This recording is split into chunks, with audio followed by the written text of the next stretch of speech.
ಒಟ್ಟು ಇಲ್ಲ. ನಾವೇನ್ ಗಳಿಸಾಕತ್ತೀವಿಗೆಲ್ಲ ಕಬ್ಬು ಎಷ್ಟು ದುಡ್ಡಿನ ಪೀಕ್ ಮಾಡಾಕತ್ತೀವಲ್ಲ, ದ್ರಾಕ್ಷಿ ಹಿಡ್ಕೊಂಡು ದಾಳಿಂಬ ಆಮೇಲೆ ತೊಗರಿ ಹತ್ತಿ ಏನು ಮಾಡ್ತೀವಲ್ಲ, ಇದೆಲ್ಲ ಅಷ್ಟು ಎಲ್ಲ ಹೋಗೋದು ದವಾಖಾನಿಗೆ. ನಮ್ಮ ಹಿಂದಿನವ್ರು 10 ರೂಪಾಯಿ ದವಾಖಾನೆ ಯಾವನೂ ಹಾಕಿಲ್ಲ, 110 ವರ್ಷ ತನಕ ಬದುಕ್ತಾರೆ. ಅಲ್ಲಿ ಕೂತಲ್ಲಿ ನಮ್ಮ ಅಪ್ಪಗಳು ಪಟಕದವ್ರು ಕಾಣ್ತಾವ್ರು ನೋಡಿದ್ರೆ ಭೀಮ್ ನೋಡಿದ್ರೆ 60-70 ವರ್ಷ ತನಕ ಗಾಡಿಯಾಗಿನ ಚೀಲ ತಾವ ತಗೊಳ್ಳೋರು. ಈಗ ಚೀಲ ಅಂದ್ರೆ ಬೇಪತ್ತ ಆಗ್ತಾವ ಹುಡುಗರು, ಮೊಬೈಲ್ ಎತ್ತಲಾಗ್ಯದ ಒಬ್ಬೊಬ್ರಿಗೆ ಮಾಡೋದಿಲ್ಲ. ಮನುಷ್ಯ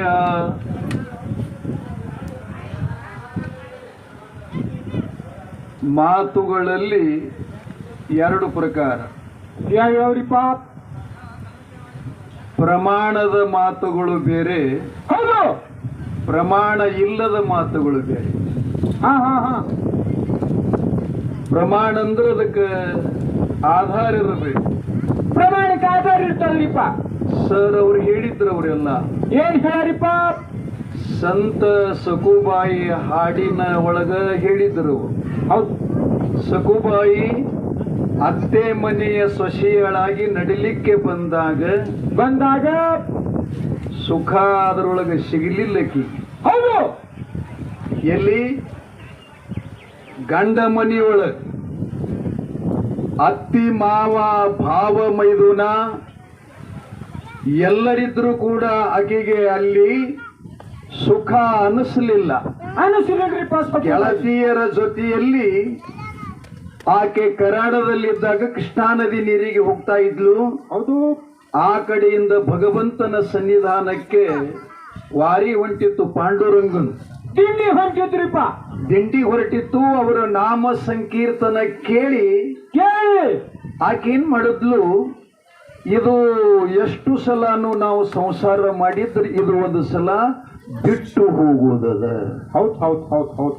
ಹೊಳೆ ದಂಡಿ ಮೇಲೆ ನಿಂತ್ಕೊಂಡು ವಿಚಾರ ಮಾಡ್ತಾಳಕ್ಕಿ, ಸತ್ಯ ಯಾವುದು ಮಿಥ್ಯ ಯಾವುದು. ಹೌದು, ಏನಪ್ಪ ವಿಚಾರ ಮಾಡ್ತಾರ್ರಿಪ್ಪ. ಶಾಸ್ತ್ರವರು ಕೂಡ ಹೇಳ್ತಾರೆ, ಏನ್ ಹೇಳ್ತಾರೆ? ವಿಷಮ ಸಂಸಾರ ಇದನ್ನ ಕನಸೆಂದು ಅರಿ ಅರಿ ಅಂತ ಹೇಳ್ತಾರೆ. ಎಂಥ ಸುಂದರ ಮಾತ ಇದು. ಸಂಸಾರ ಇದು ಕನಸಿನಂತೆ ಅಂತ ನಿಸ್ಕೊಂಡ್ರು ಹೇಳ್ತಾರೆ.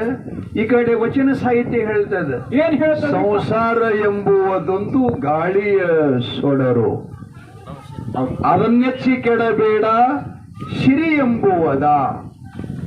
ಆ ಬಳಿಕ ಸಂಸಾರ ಹೆಂಗದಂದ್ರೆ ಸಂತಿ ಮಂದಿ ಇದ್ದಂಗ, ಜಾತ್ರಿ ಮಂದಿ ಇದ್ದಂಗ, ಹೆಣಕ್ಕೆ ಮಣ್ಣು ಕೊಡ್ಲಿಕ್ಕೆ ಹೋಗುದು ಮಂದಿ ಇದ್ದಂಗ. ಇದು ಕಾಯಮಲ್ಲ, ಇದು ಒಂದು ಸಲ ಬಿಟ್ಟು ಹೋಗುವುದ. ಇದಕ್ಕೆ ಮಿಥ್ಯ ಅಂತ ಕರೆದು ಕೇರಿ ಮಾಸ್ತರ್ ಮಾತ ಮಿಥ್ಯ ಅಂದ್ರು. ಹೌದು, ಅವಾಗಕ್ಕಿ ಹೊರಟ್ಲು. ಯಾರ ಜೊತೆ? ಯಾರ ಜೊತೆ ರೀಪ? ಎಲ್ಲಿ ಸತ್ಯ ಅದ, ಎಲ್ಲಿ ಶಾಶ್ವತ ಅದ, ಎಲ್ಲಿ ಅಮರ ಅದ, ಅಲ್ಲಿಗೆ ಹೊರಡಬೇಕಂತ ದಿಂಡಿ ಒಳಗ ಕೈಯಾಗಿನ ಕೂಡ ಹೊಳಿ ದಂಡಿ ಮ್ಯಾಗ ಇಟ್ಕೊಂಡು ಹೊರಟ್ಲು. ಅವಾಗ ಗೆಳತಿಯರೆಲ್ಲ ಬಂದು ಮನೆ ಒಳಗ ದೂರ ಹಿಡಿದ್ರು. ಅಂದ್ರೆ ಆಕಿನೆಲ್ಲ ಹೇಳಿದ್ರು ಹಿಂಗೆ ಹೊಂಟಾಳ ಅಂತೇಳಿ. ಅವ್ರು ಹೇಳಿದ ಕಮಿಟಿ ಒಳಗ ಆಕಿನ ತಂದು ಮನ್ಯಾಗ ಹಾಕಿ ಬಡದು ಕಂಬಿಗೆ ಕಟ್ಟಿದ್ರು. ಕಟ್ಟಿ ಆಕಿನ ಪಂಡ್ರಾಪುರಕ್ಕೆ ಹೋಗ್ಲಾರ್ದಂಗ ಮಾಡಿದ್ರು. ಆ ಬಳಿಕ ಆಕೆಗೆ ಬೈದ ಬೇಗುಳುಗಳು, ಆಕೆಗೆ ಹೊಡೆದ ಏಟಗಳು ಯಾರಿಗತ್ತದಪ್ಪ? ಯಾರಿಗತ್ತವ್ರಿಪ್ಪ? ಯಾರಿಗತ್ತದು? ಯಾವನಿಗೆ ಹುಟ್ಟು ಸಾವುಗಳಿಲ್ಲವೋ, ಯಾವನಿಗೆ ದೇಹಾದಿಗಳಿಲ್ಲವೋ ಅಂಥ ಭಗವಂತನಿಗೆ ಆಕಿನ ನೋವಾಗಿ ಸಾಕ್ಷಾತ್ ಪಾಂಡುರಂಗನೇ, ಸಾಕ್ಷಾತ್ ಪಾಂಡುರಂಗನೇ ಅಲ್ಲೇನು ಪಂಡ್ರಾಪುರದಾಗ ಶಿಲೆ ರೂಪದಲ್ಲಿ ಇದ್ನಲ್ಲ, ಹೌದು, ಆತನೇ ಸಗುಣ ರೂಪ ಧಾರಣ ಮಾಡಿಕೊಂಡು ಬಂದು ಆ ಕಟ್ಟಿದ ಕಂಬದೊಳಗಿರತಕ್ಕಂಥ ಸಗುಣ ರೂಪ ತಾನ ತಗೊಂಡು ಆಕಿನ ಹಗ್ಗದೊಳಗಿಂದ ಬಿಡುಗಡೆ ಮಾಡಿ ಪಂಡ್ರಾಪುರಕ್ಕೆ ಕಳಿಸಿದ್ದು ಸತ್ಯವೋ ಮಿಥ್ಯವೋ?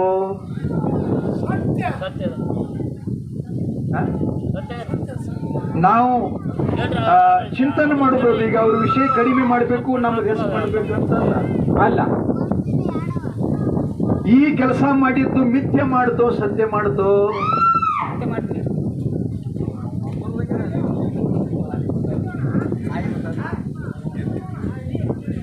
ಸಮಾಧಾನ ಮಾಡ್ತೀರೋ ದೇವ್ರು ಕೇಳ್ತೀರಿ ನೋಡಿ. ಆಯಿ ಬಂದಳಲ್ಲಿ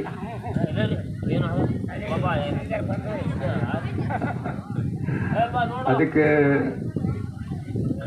ಪುರಂದರದಾಸರು ಪದ ಬರೀತಾರೆ. ಅವರು ಏನಂತರಿಪ್ಪ?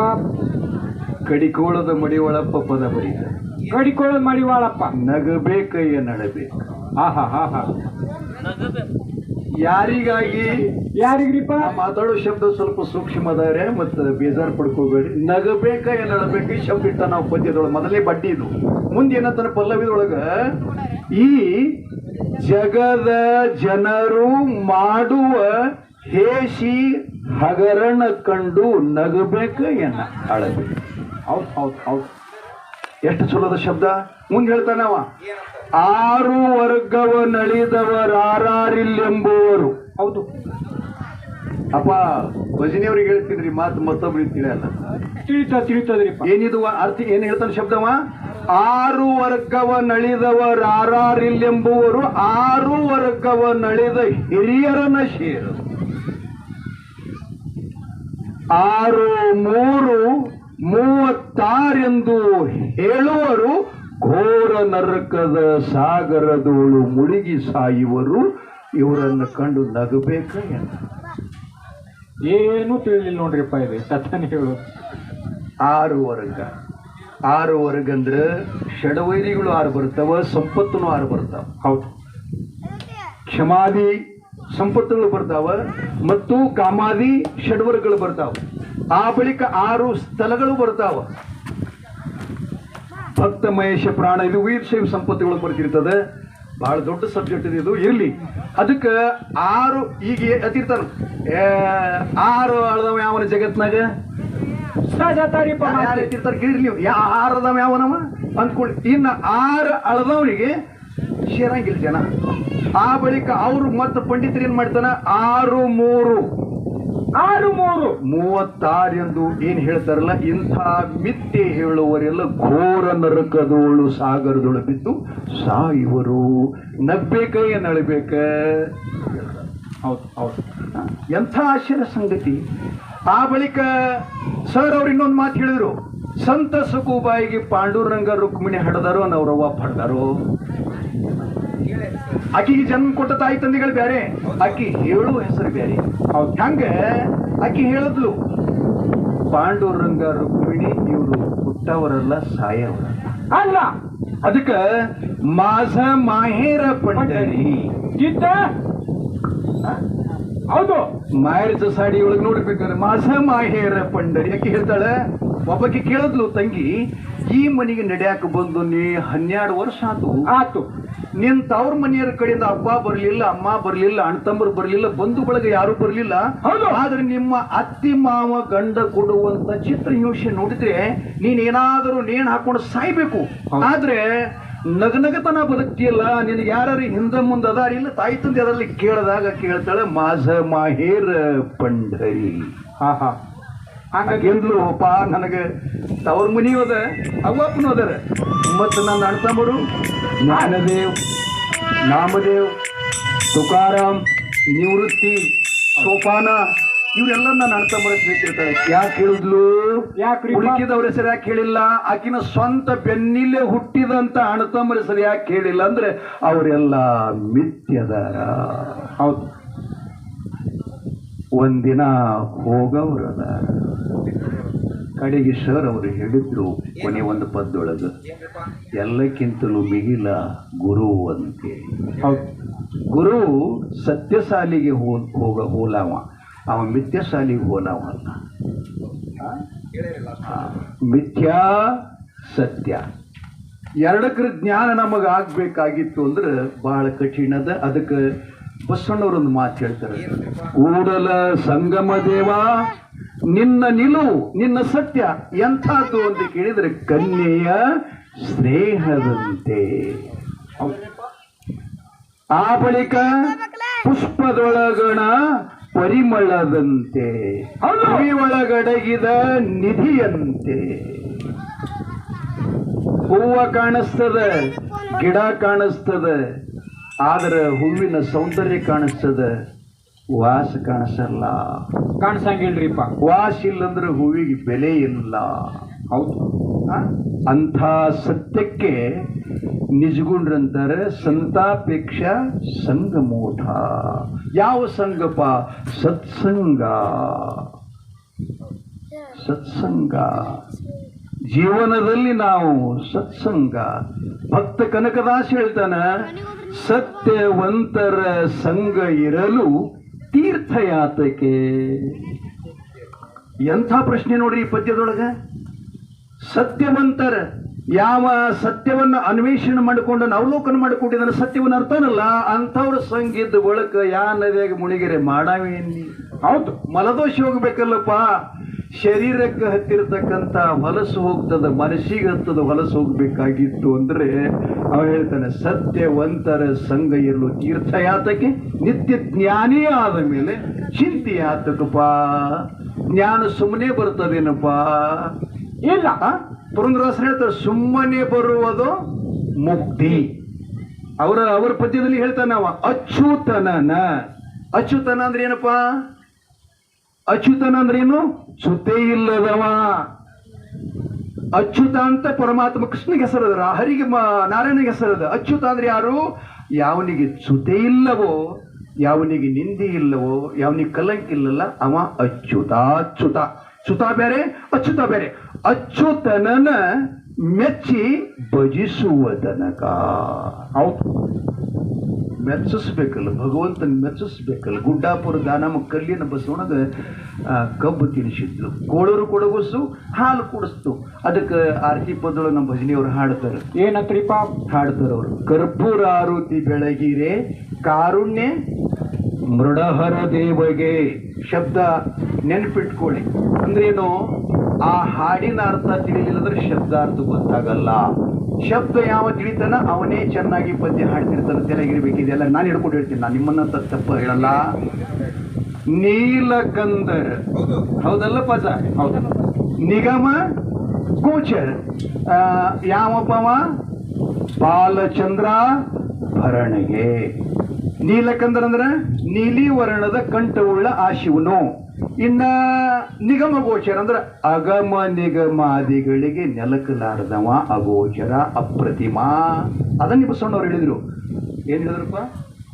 ಜಗದಗಲ, ಮುಗಿಲಗಲ, ಮಿಗೆಯಗಲ, ನಿಮ್ಮಗಲ, ಪಾತಾಳದಿಂದ ತತ್ತ ಶ್ರೀ ನಿಮ್ಮ ಚರಣ, ಆಕಾಶದಿಂದ ತತ್ತ ಶ್ರೀ ನಿಮ್ಮ ಮುಕುಟ, ಅಗಮ್ಯ ಅಗೋಚರ ಅಪ್ರತಿಮ ಲಿಂಗವೇ. ಸುಂದರ ಹೇಳ್ತಾರೆ ಅವರು. ಅಂತಹ ನಿಗಮ ಗೋಚರ ಬಾಲಚಂದ್ರಾಭರಣಗೆ, ಆ ಚಂದ್ರನನ್ನ ಆಭರಣ ಮಾಡಿಕೊಂಡು ಜಗತ್ತೆಲ್ಲ ತಂಪಾದ ಬೆಳಕನ್ನ ಚೆಲ್ಲುವಂತ ಚಂದ್ರನಿಗೆ ಆಭರಣ ಮಾಡಿಕೊಂಡು ಅಂದ್ರೆ ಪರಮಾತ್ಮ ಚಂದ್ರನಿಗಿಂತಲೂ ಎಷ್ಟು ದೊಡ್ಡವ ವಿಚಾರ ಮಾಡ್ತಿಲ್ಲ? ಎಷ್ಟು ದೊಡ್ಡವ? ಬಾಲಚಂದ್ರಾಭರಣಗೆ. ಆ ಬಳಿಕ ಬಾಲಿಗೊಲಿದನು. ಇಲ್ಲಿ ಹೇಳ್ತಾರೆ ಅವ್ರ ಆರತಿ ಒಳಗೆ ಏನ್ ಹೇಳ್ತಾರೆ? ಬಾಲಿಗೊಲಿದನು, ಹಾಲ ಸವಿದನು ಲೋಲ ಶ್ರೀಗಳು ರಾಯಿಗೆ. ಬೀದರ್ ಜಿಲ್ಲೆ ಭಾಲ್ಕಿ ತಾಲೂಕಿನೊಳಗೆ ಕೋಳೂರು ಅಂತ ಊರಿದೆ. ಆ ಕೋಳೂರದಲ್ಲಿ ಭೋಗೇಶ್ವರ ಲಿಂಗದ ಆರಾಧನೆ ಮಾಡತಕ್ಕಂಥ ಬ್ರಾಹ್ಮಣನ ಮಗಳು ಕೊಡಗುಸು ಆ ಲಿಂಗಕ್ಕೆ ಹಾಲು ಕುಡಿಸ್ತು. ಹೌದು, ಎಂಥ ಸತ್ಯ ನೋಡಿ ಭಗವಂತ. ಏನ್ ಹೇಳಕತ್ತಿದ್ವಿ? ಮುಂದೇನಪ್ಪ ಆರ್ತಿದದು? ಮತ್ತೆ ವಾರಿಜೋದ್ಭವ ಶಿರವ ಹರಿದನು ಮಾರ ಹರಮ ದೇವಗೆ. ಯಾರ ಶಿರ ಹೊಡೆದಪ್ಪ ಅವ? ವಾರಿಜೋದ್ಭವ. ವಾರಿ ಅಂದ್ರೆ ಯಾರು?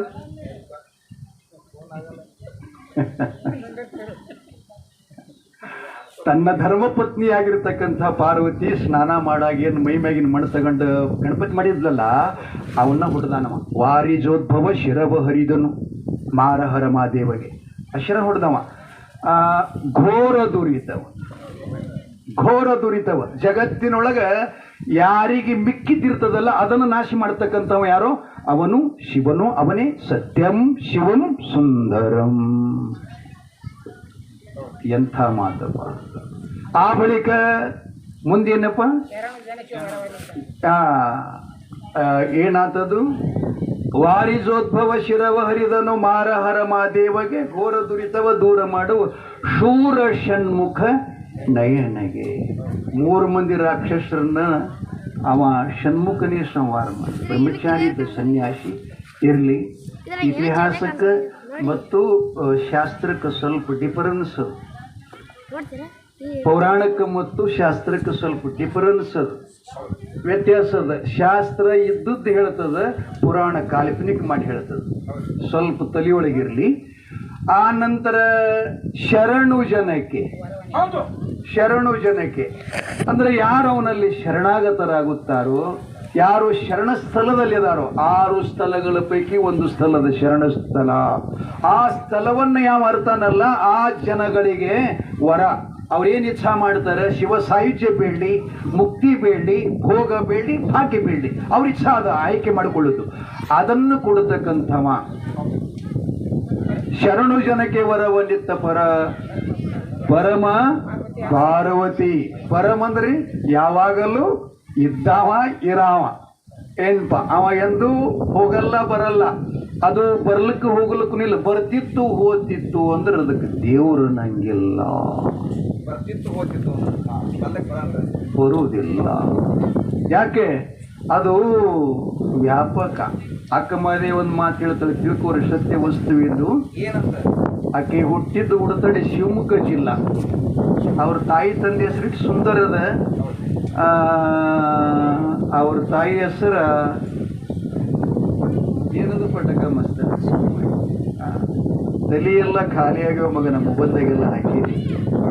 ಏನು ಮಾಡಿದ್ವಿ, ಇಂಥ ಮೊಬೈಲ್ ಕೊಟ್ಟಾನ, ಇದ್ರಾಗ ಎಂದೂ ಕರೆನ್ಸ್ ಹಾಕೋದಿಲ್ಲ, ಮತ್ತಿದು ಎಂದೂ ಡಿಲೀಟ್ ಆಗೋ ಮೊಬೈಲ್ ಅಲ್ಲ, ಇದು ಮಳೆಯಾಗ ತೊಯ್ಯೋದಲ್ಲ, ಇದಕ್ಕೆ ಕಾರ್ಡ್ ಹಾಕೋದಿಲ್ಲ, ಮೊದಲೇ ಹಾಕಿಸ್ಬೋದು. ಆದರೆ ಬಳಸೋದು ಕಲಿತಿಲ್ಲ. ಇದರಿಂದ ಮೊಬೈಲ್ ಆಗ್ಯದ, ಮೊಬೈಲಿಂದ ಇದು ಆಗಿಲ್ಲ ಎಲ್ಲ. ಹಾಂ ಸರ್, ನೀವು ಆಗಲೇ ಹೇಳಿದ್ರಿ ಸತ್ಯದಿಂದ ನೀವು ಹೇಳಿದ್ದೆಲ್ಲ ಆಗ್ಯದ, ಅದರಿಂದ ಸತ್ಯ ಇಲ್ಲ ತಲೆಯಾಗಿರ್ಲಿಲ್ಲ. ಸತ್ಯದಿಂದ ಎಲ್ಲ ಈ ಜಗತ್ತ ಸತ್ಯದ ಪ್ರೇರಕದ, ಆದ್ರೆ ಜಗತ್ತಿನಿಂದ ಅವ ಇಲ್ಲ. ಇದು ನಾವು ಪಕ್ಕಾ ವಿಚಾರ ಮಾಡಬೇಕು. ಏನ್ ಹೇಳಕತ್ತೀನಿಪ್ಪ, ಅಕ್ಕ ಮಹಾದೇವಿಯ ತಾಯಿ ಹೆಸರು ಸುಮತಿ. ಸು ಅಂದ್ರೆ ಒಳ್ಳೆಯದು, ಮತಿ ಅಂದ್ರೆ ಬುದ್ಧಿ ಶಬ್ದಾರ್ಥಿ. ಅವರ ತಂದೆ ನಿರ್ಮಲಾ ಶೆಟ್ಟಿ. ನಿರ್ಮಲ ಅಂದ್ರೆ ಅತ್ಯಂತ ಪವಿತ್ರವಾದಂಥದ್ದು, ಸ್ವಚ್ಛವಾದಂಥದ್ದು, ನೀರಿನಕ್ಕಿಂತಲೂ ತಿಳಿಯಾಗಿರತಕ್ಕಂಥದ್ದು ನಿರ್ಮಲ ಶೆಟ್ಟಿ. ಆಕಿ ಮಹಾದೇವಿ. ಆಕಿನ ತಲೆಯಾಗ ಅದನ್ನ ಇತ್ತು. ರಾಜ ಅಂದ್ರೆ ರಾಜ ವೈಭೋಗ ಜಗತ್ತಿನೊಳಗ ಸಿಗೋದು ಬಹಳ ಕಠಿಣ. ಬಹಳ ಜನ್ಮದ ದಾನದ ಪುಣ್ಯ ಇದ್ರೆ ರಾಜ ಆಗ್ತಾನ, ನಾವಿಲ್ಲ ಆಗುದಿಲ್ಲ. ಬಂಧುಗಳೇ, ಜ್ಞಾನಿ ಆಗ್ಬೇಕಾಗಿತ್ತಂದ್ರೆ ನಿಷ್ಕಾಮ್ಯ ಕರ್ಮದಿಂದ ಆಗ್ತದೆ, ರಾಜ ಆಗ್ಬೇಕಾಗಿತ್ತಂದ್ರೆ ದಾನದಿಂದ ಆಗ್ತದೆ. ನಾವು ತ್ರಿಕಾಲ ಜ್ಞಾನದ ವಿಚಾರ ಮಾಡ್ಬೇಕಾಗಿತ್ತು ಅಂದ್ರೆ ಹಂಗಾಗ್ತದೆ. ಹಾಗಾಗಿ ಅಕ್ಕ ಮಹಾದೇವಿಗೆ ರಾಜನ ಪ್ರೀತಿ ಮಾಡಿದ. ತಾಯಿ ತಂದೆ ಅಂದ್ರು ನಾವು ಇಂಥವ್ರು ಸಣ್ಣವರು ಅಂತ ಈ ಭೂಮಿಯನ್ನ ಆಳುವ ಮಹಾರಾಜನ ಮ್ಯಾಲ ಪ್ರೀತಿ ಮಾಡ್ಯಾನ. ನೀ ಅರಮನೆಯೊಳಗಿದ್ದುಕೊಂಡು ಸುಖ ಭೋಗ ಮಾಡೋದು ಬಿಟ್ಟು ಮಲ್ಲಯ್ಯ ಅಂತೆಲ್ಲ ಹುಚ್ಕೊಡಿ ಅಲ್ಲೇನದ ಅಂತ ಕೇಳಿದ್ರು ತಾಯಿ. ಕೇಳಿದಾಗ ಕೇಳಿ ಸರ್, ಆಕೆ ಹೇಳಿದ್ಲು, ನನ್ನ ಗಂಡ ಎಂಥವದನಂದ್ರೆ ಅವ ಮುತ್ತೈತನ ಕೊಟ್ಟು ಮುತ್ತೈತನ ಮತ್ತೆ ತಗೊಂಡು ಹೋಗೋ ಗಂಡ ಅಲ್ಲ. ನಾವೆಲ್ಲ ನಮ್ಮ ಹೆಣ್ಮಕ್ಳಿಗೆಲ್ಲ ಕೊಡ್ತೀವಿ, ತಗೋತೀವಿ, ಆದ್ರೆ ನಾ ಮಾಡಿಕೊಂಡದ ಗಂಡ ಹಂಗಲ್ಲ. ಎಂಥವನಂದ್ರೆ ಒಡಲಿಲ್ಲದ, ಶಬ್ದ ಕಠಿಣ ಅವ್ರ್ಯ, ಒಡಲಿಲ್ಲದ, ಕಡೆಯಿಲ್ಲದ, ನುಡಿಯಿಲ್ಲದ, ರುಹು ಇಲ್ಲದ ಚೆಲ್ಲುವಂಗೆ ಆನು ಒಲದೆಯವ್ವ. ಒಡಲ್ ಅಂದ್ರೆ ಹೊಟ್ಟಿ. ಅವ ಉಣಾವಲ್ಲ, ತಿನ್ನವಲ್ಲ, ಹಸು ತ್ರಸೆಗಳಿಲ್ಲ, ಆಕುಂಚಿನ ಪ್ರಸರಣ ಧಾವಣಿಲ್ಲ, ಪಂಚೀಕರಣದ ನೋಡಿರ್ಬೇಕಾರೆ ಇಲ್ಲ ಅವನಿಗೆ. ಇನ್ನ ಎರಡನೇದು ಏನಪ್ಪ ಅಂದ್ರೆ ಸ್ವಲ್ಪ ಕಾಲು ಚಪ್ಪಗಲ್ಲ. ಇಲ್ಲ, ಎಲ್ಲರಿಗೂ ಕಾಲಿನ ತ್ರಾಸವು ಪಾಪ. ಏನು ಆಹಾರದಲ್ಲೇ ಅಷ್ಟು ಎಲ್ಲ ಬದಲಾವಣೆ ಆಗ್ಯದ. ಇದೆಲ್ಲ ನಮ್ಮ ಭೂಮಿ ನೋಡಿದ್ರೆ ಸಂತೋಷ ಆಗ್ತದೆ. ಇಲ್ಲಿ ಎಂತಿಂತ ಜೋಳ, ಕುಸುಬಿ, ಕಡಲೆ, ಅಗಸೆ ಬೆಳೆದ ಭೂಮಿ ಇದು. ಈಗ ನಾವೆಲ್ಲ ತೊಗರಿ ಹಾಕಿವಿ. ನಾವೇನು ಮಾಡ್ತೀವಿ ಸಂಸಾರದೊಳಗೆ ಇದೆಲ್ಲ ಒಯ್ದು ದವಾಖಾನಿಗೆ ಹಾಕೋದು. ನಮ್ಮ ಸುಖ ಏನೂ ಇಲ್ಲ. ನಾವೇನು ಗಳಿಸಾಕತ್ತೀವಿ ಈಗೆಲ್ಲ ಕಬ್ಬು ಎಷ್ಟು ದುಡ್ಡಿನ ಪೀಕ್ ಮಾಡಾಕತ್ತೀವಲ್ಲ, ದ್ರಾಕ್ಷಿ ಹಿಡ್ಕೊಂಡು ದಾಳಿಂಬ ಆಮೇಲೆ ತೊಗರಿ ಹತ್ತಿ ಏನು ಮಾಡ್ತೀವಲ್ಲ, ಇದೆಲ್ಲ ಅಷ್ಟು ಎಲ್ಲ ಹೋಗೋದು ದವಾಖಾನಿಗೆ. ನಮ್ಮ ಹಿಂದಿನವ್ರು 10 ರೂಪಾಯಿ ದವಾಖಾನೆ ಯಾವನೂ ಹಾಕಿಲ್ಲ, 110 ವರ್ಷ ತನಕ ಬದುಕ್ತಿರಲ್ಲಿ ಕೂತಲ್ಲಿ ನಮ್ಮ ಅಪ್ಪಗಳು ಪಟಕದವ್ರು ಕಾಣ್ತಾವ್ರು. ನೋಡಿದ್ರೆ ಭೀಮ್ ನೋಡಿದ್ರೆ 60-70 ವರ್ಷ ತನಕ ಗಾಡಿಯಾಗಿನ ಚೀಲ ತಾವ ತಗೊಳ್ಳೋರು. ಈಗ ಚೀಲ ಅಂದ್ರೆ ಬೇಪತ್ತ ಅಂತ ಹುಡುಗರು ಮೊಬೈಲ್ ಎತ್ತಲಾಗ್ಯದ, ಒಬ್ಬೊಬ್ರಿಗೆ ಮಾಡೋದೇನು ಪರಿಸ್ಥಿತಿ ಹೆಂಗದ. ಇರ್ಲಿ, ನಾ ಏನು ಹೇಳಕತ್ತೀನಪ್ಪ, ಒಡಲಿಲ್ಲದ ನಮಗೆ ಹಸು ತ್ರಷೆಗಳಿಲ್ಲ, ಇನ್ನ ಕಡೆ ಇಲ್ಲ.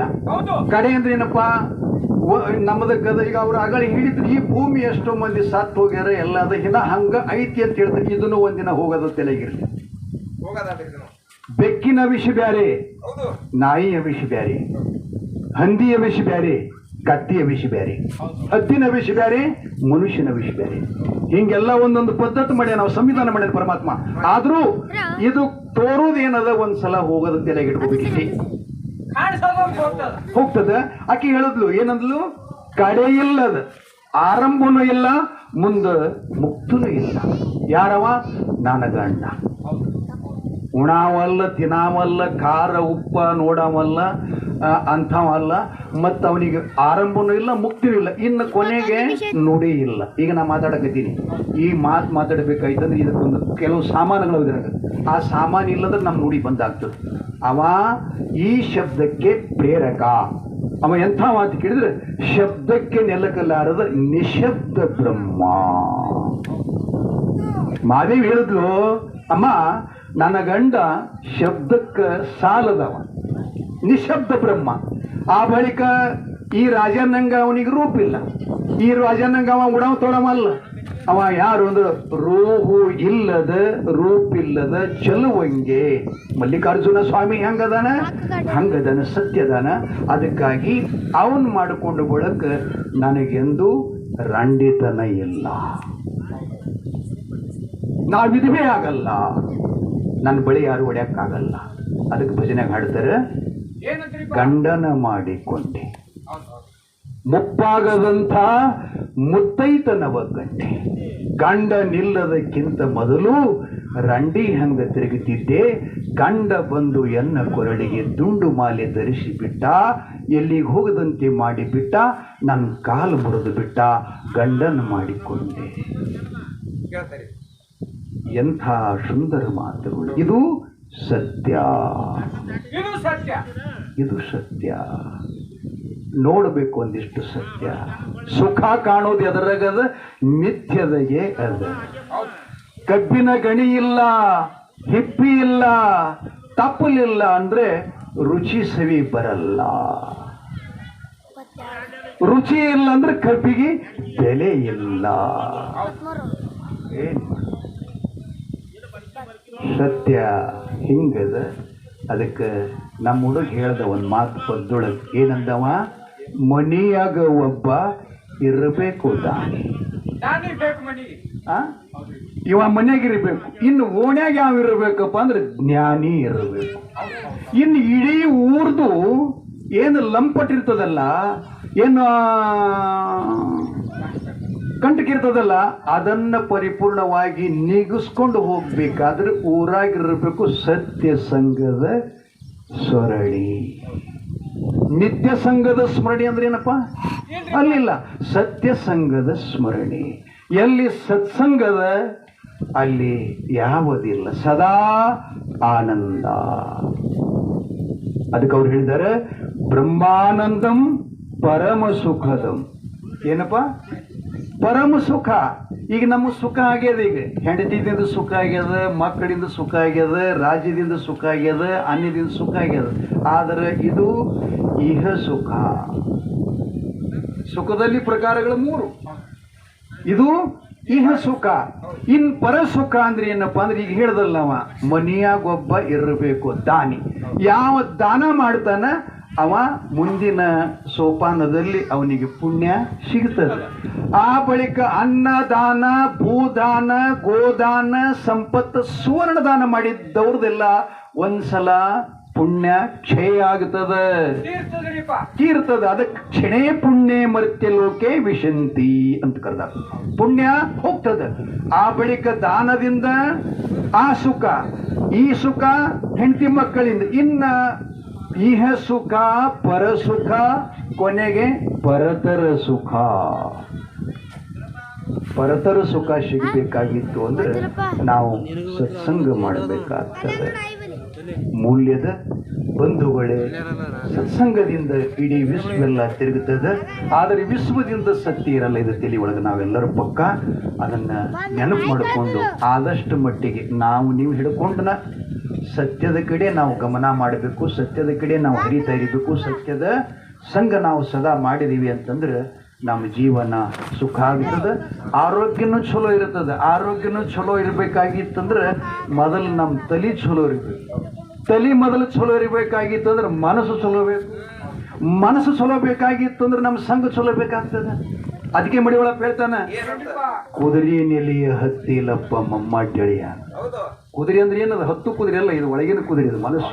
ಆ ಕುದುರೆಗೆ ಲಗಾಮ ಹಾಕಿ ಹಿಡ್ಲಿಕ್ಕೆ ಬರ್ತದೆ, ಇದಕ್ಕೆ ಬರಂಗಿಲ್ಲ. ಮನಯೇವ ಮನುಷ್ಯನ ಬಂಧ ಮೋಕ್ಷ. ಸರ್ ಅವ್ರು ಹೇಳಿದ್ರು ಆಗಲೇ, ಜೀವಕ್ ಮುಕ್ತಿ ಆಗ್ತದೆ ತಿರೋ ಉಪದೇಶ ಮಾಡ್ತಾನೆ ಗುರು, ಏನ್ ದೇಹಕ್ಕೆ ಮಾಡ್ತಾನೆ. ಸರ್ ದೇಹ ಜಡ ಅದ, ಜಡ. ನಾ ಆಗಲಿ ಹೇಳ್ದಂಗ ಪರಮಾತ್ಮನ ಪ್ರತಿಬಿಂಬವೇ ಜೀವದ. ಆ ಬಳಿಕ ಗುರು ಬೋಧ ಎಲ್ಲಿ ಮಾಡ್ತಾನಂದ್ರೆ ಮನಸ್ಸಿಗೆ. ಮನಸ್ಸು ಈ ದೇಹಕ್ಕೆ ಬಂಧನಕ್ಕೀಡು ಮಾಡುತ್ತದೆ, ಮತ್ತೆ ಜನ್ಮಕ್ಕೆ ಉತ್ಪತ್ತಿ ಮಾಡತಕ್ಕಂಥ ಬೀಜ ನಿರ್ಮಾಣ ಮಾಡುತ್ತದೆ. ಅಂಥ ಜನನ ಮರಣಗಳ ಬೀಜನ್ನ ಹುರಿದು ಪುನರಪಿ ಜನನಂ ಪುನರಪಿ ಮರಣಂ ಇವೆರಡ ತಪ್ಪಿಸ್ಬೇಕಾಗಿತ್ತು ಅಂದ್ರೆ ಸದ್ಗುರುನಾಥ ಮನಸ್ಸಿಗೆ ಚಲೋ ಬೋಧನ ಮಾಡ್ತಾನೆ, ಮನಸ್ಸಿಗೆ ಬಂಧನ ಮಾಡ್ತಾನೆ, ಮನಸ್ಸಿಗೆ ಜ್ಞಾನ ಮಾಡ್ತಾನೆ. ಆ ಬಳಿಕ ಆ ಬಂಧ ಮೋಕ್ಷಗಳಿಂದ ಮನುಷ್ಯ ತನ್ನ ಜೀವನದ ಸಾರ್ಥಕತೆ ಮಾಡಿಕೊಡ್ತಾನಂತ ವೇದಾಂತದವ್ರು ಹೇಳ್ತಾರೆ. ನಾವೇನದು ನಮ್ಮ ಸ್ವಂತ ವಾಕ್ಯ ಇಲ್ಲ, ಸ್ವಂತ ಮಾತಲ್ಲ. ಅವರು ಮಾಡಿಟ್ಟಿದ ಅಡಿಗೆನ ನಿಮಗಿಷ್ಟು ಸರಿಸಿ ತಾಟ ಸರಿಸಿ ಕೊಡುವುದು ಅಷ್ಟೇ ಕೆಲಸ ಬಂಧುಗಳೇ. ಆದ್ದರಿಂದ ಎಲ್ಲ ನಮ್ಮದು ಅಗರಖೇಡ ದೇವಿ ಕಮಿಟಿಯವರು ಈ ಶಕ್ತಿ ಮೇಲಿಂದ ಒಂದು ಪದ್ಯ ಹಾಡ್ರಿ ಅಂತ ಹೇಳಿ ಆಗಲೇ ಸಂದಿನೊಳಗೆ 200 ರೂಪಾಯಿ ಕೊಟ್ಟಿದ್ರು. ನಮ್ಮ ಸರ್ ಅವ್ರ ಪಾಳಿ ಬರೋಣ ಅದನ್ನು ನಾವು ಅವ್ರಿಗೆ ಕಳಿಸ್ಕೊಟ್ಬಿಟ್ಟೆವು. ಈಗ ಪದ್ಯ ಹಾಡಿ ಮತ್ತೆ ಅವರಿಗೆ ಸಮಯ ಕೊಡ್ತಾ ಇದ್ದೀವಿ.